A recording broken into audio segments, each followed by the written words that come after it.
It began with hopes,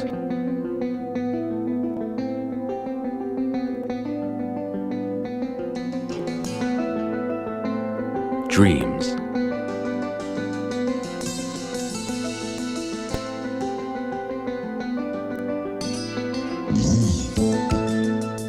a vision.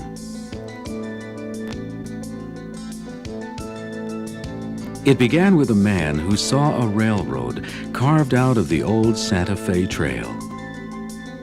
It was Cyrus K. Holliday, the pioneer, the entrepreneur who persevered to make the Atchison, Topeka, and Santa Fe Railway a reality. A charter was drafted in 1859, and in 1868, the first shovels of Topeka soil, signaling the start of construction, were tossed. Horsepower became steam power. No invention has played a greater role in the advancement of our nation as the development of the steam locomotive. In its 125-year history, Santa Fe operated over 3,000 steam engines. When the diesels began replacing steam power in the 1930s, it marked an end of an era. In 1937, it was the red and silver twin diesels that took the lead on the new luxury liner Super Chief.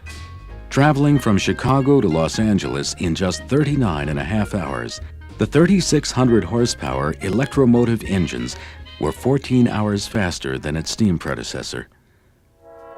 Then in 1972, as Amtrak took over the nation's passenger lines, the brilliant red and silver became a bright yellow and blue. The yellow and blue locomotives were dedicated solely to freight service.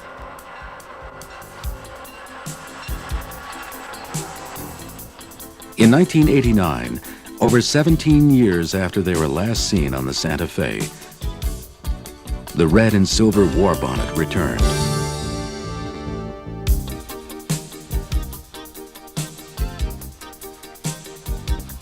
A series of high-horsepower diesel locomotives became better known as the Superfleet and are still running today.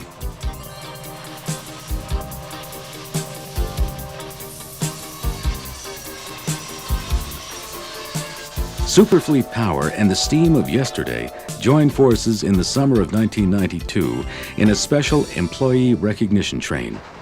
3 diesel-electric engines teamed with the Santa Fe 3751 for a historic journey. On a sunny Southern California morning, the 3751 under steam was about to embark on her biggest challenge since the 1950s. The round trip from Santa Fe's Los Angeles Hobart Yard to Corwith Yard in Chicago would be the longest run of her life. On this August 30th, 1992, almost 35 years to the day she was retired, this Baldwin 484 pulled 12 cars of Santa Fe employees, friends, and family on a journey into the past.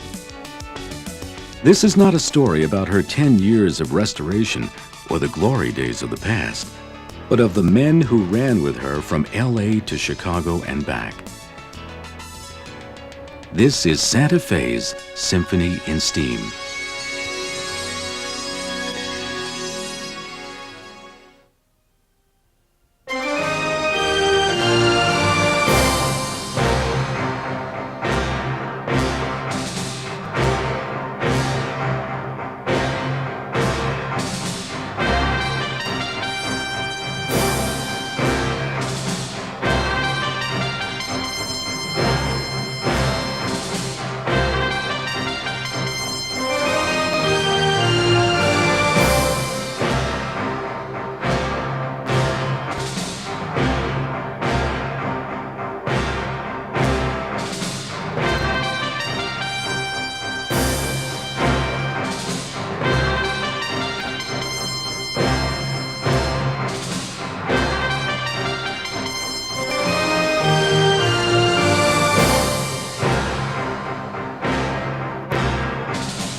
Assistant Vice President Transportation Homer Henry organized and supervised the trip.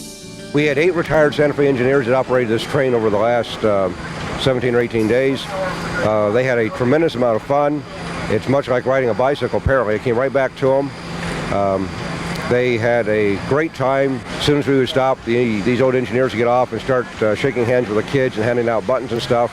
And they were asking for autographs and just to shake the hands of a real engineer, because they looked the part.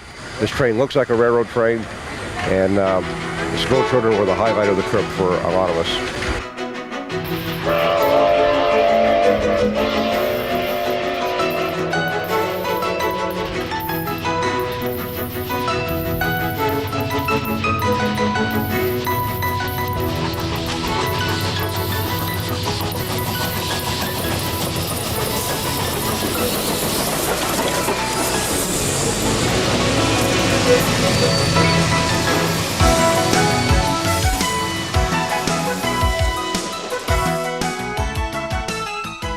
Jack Elwood is a retired Santa Fe engineer and road foreman of engines.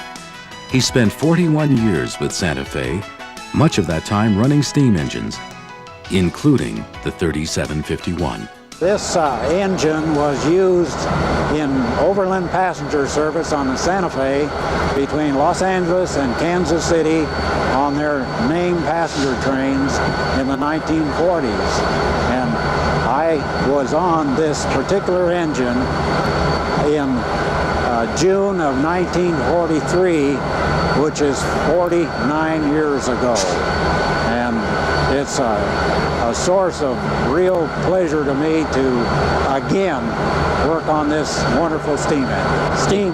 Steam has been really a obsession with me, and I hated to see him go, but this is going to revive all the long ago memories. Well, I think it's just the feel of handling this enormous piece of machinery. It's hard to describe, but when you put your hand on the throttle and open it up, you can just have a feeling of immense power, and it kind of goes through your whole body and gives you a big charge.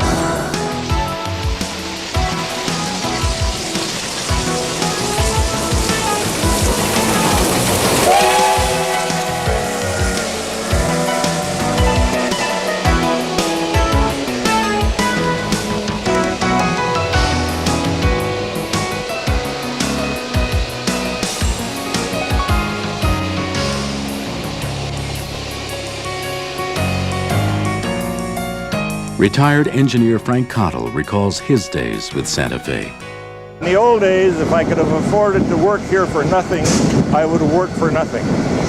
It was great. Not only myself, but the bulk of the other fellows. It was an experience, it was a thrill. A steam engine is a living, being piece of machinery. Every one of them is different. They all have their own idiosyncrasies and characteristics. They have a different feel. We used to keep in our time books years ago notations behind each engine number, how much atomizer she used, how far down you dropped her, how hard she was on water, how well she steamed, how poor she steamed. If she had a screeching whistle or a good whistle, so you could put a little bit of waste in your ears so it wouldn't rattle your head too bad. But all these things, everything was a new experience. Every day you went to work was a free show on 100 miles. And 100 miles was a day's pay in those days. But it was a free show. Years ago when we had the chief up there, I had a second section of the chief going into Oakland, and we had the train from Bakersfield to Oakland, and they turned us loose without restriction, and it was the 3456, and we clocked her at 124 miles an hour down through Cornell.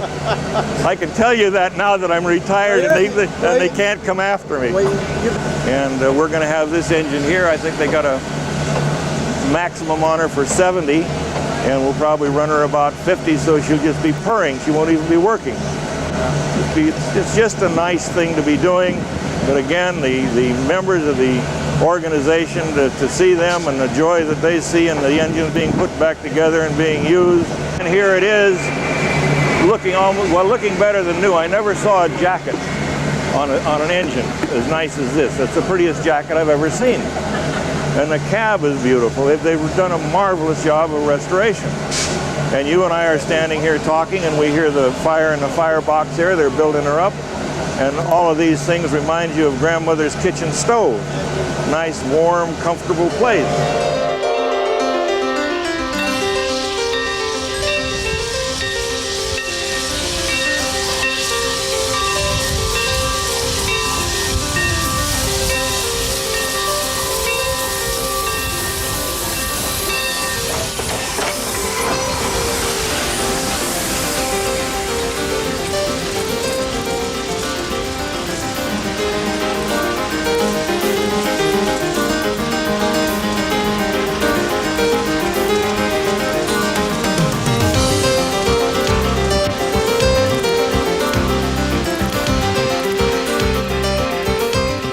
Rufus King retired in 1986 after 39 years with the Santa Fe Railroad. His childhood dream was to work for the railroad. Running the 3751 was an experience he never anticipated. Well, it's a fulfillment of a dream that I never dreamed. I never dreamed that I would be able to come back and run a steam engine again, ever in my lifetime. You know, with the diesels and everything, steam engines were in the parks, you know, and in my fondest dreams, I never thought I'd be able to run a steam engine again. And this has been an opportunity of a lifetime for me. And it just kind of puts a lump right there, you know, but it's all been good. I never wanted to be anything but a locomotive engineer from the time I was a child. So I spent my whole career doing exactly what I wanted to in life. And I got this invitation to come back and run this 3751. And this engine is one of the best ones I have ever run. These people that restored this engine did a miraculous job restoring this engine. This engine is like a fine-tuned Swiss watch. It is perfect. It is perfect. At any speed, it just rides like a dream, runs like a dream, steams like a dream. The whistle sounds good.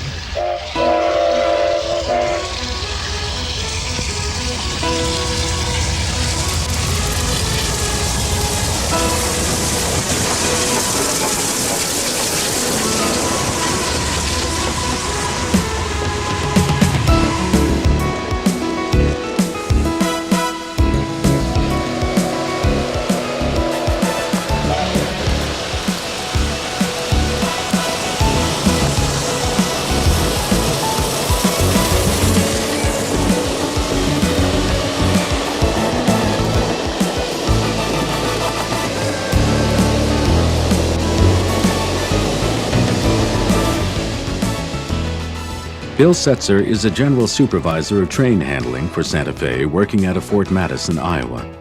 As one of the supervising crew members, he rode the 3751 in a driving rainstorm on September 10th. Yesterday the rain was coming down so hard with the low barometric pressure, the steam and the smoke was coming down alongside of the cab. We couldn't even see the signals. So John and I were having to hang out the side in that rainstorm and try to catch a milepost and a signal so we knew where our speed restrictions and locations were at. And we were commenting about what these guys had to put up with on these steam engines. It was pretty good experience.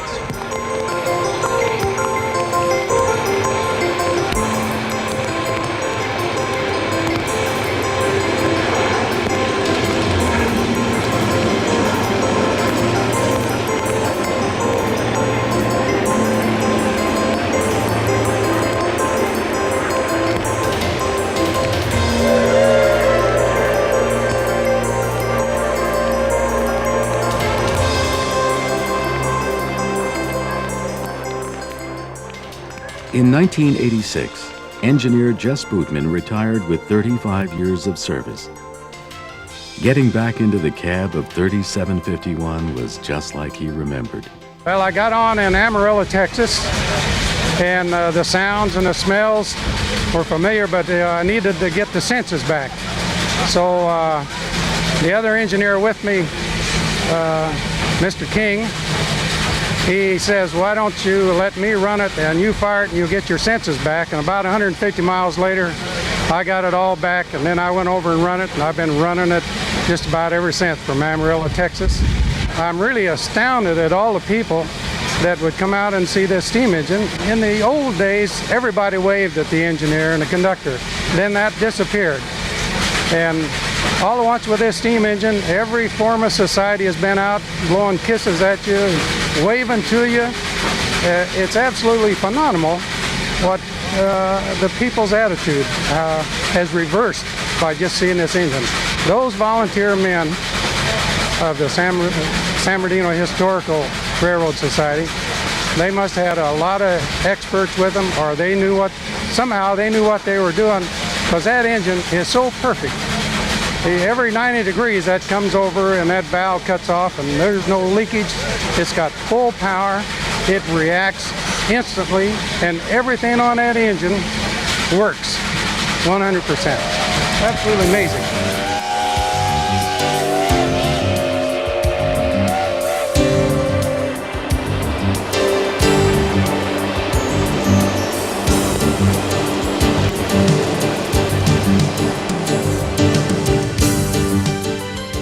Engineer Max Smith retired in 1984 after 43 years of service. He was Rufus King's supervisor during their early days with the railroad. He recounts his run with the 3751. It was a wonderful trip, brought back so many memories that we've forgotten these locomotives, what they were to do and have done in the past. It's certainly a wonderful thing. We should have more of these machines in the country.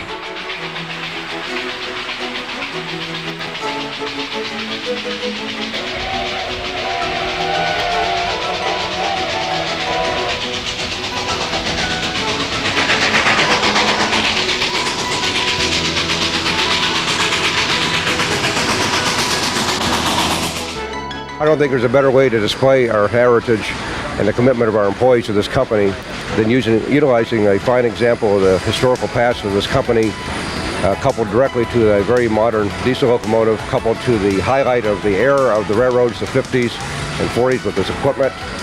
And it brings it to the focal point with many of our employees who've never ridden on a train, our employees' families who've never ridden on a train. And it brings it all together in a moving piece of nostalgia. I've been a lover of railroads from I can remember, and so you have to have the desire and the pride, and if you've got that, why, boy, was a fine job.